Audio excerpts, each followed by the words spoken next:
Осы роботтың пайдасынан зияны көп. Енді дронды қалай ұшырамын? Тұра тұр, қазір білетін боламын.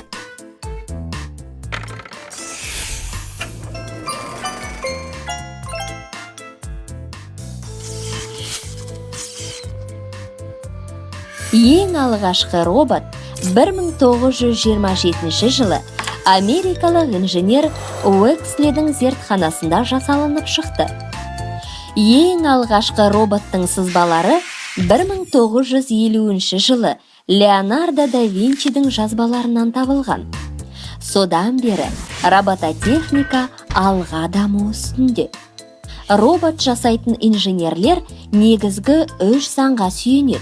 Бірінші, робот адамға зақым келтірмеу керек. Екінші, робот адамның бұйрықтарын орындауға міндетті.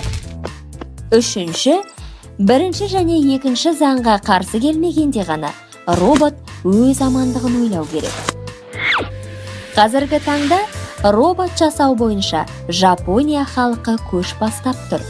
Робот жасау ісі соңғы уақытта дамығаны сонша, 10 шақты жыл бұрынғы роботтар тек іс-қимыл жасаумен шектелсе, қазіргі роботтар сабақ оқытады, ас дайындайды, тіпті түрлі аспаптарда ойнай алады.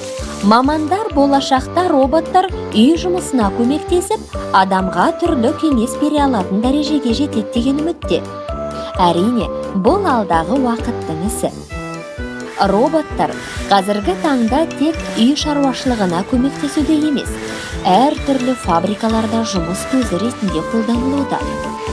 Робот тек темірден жасалған модель емес, оның қызмет атқару үшін арнайы программалар дайындайды.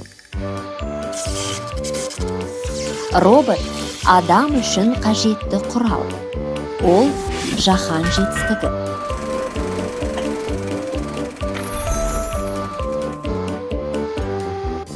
Ал неге мен өз роботымды жасамаймын?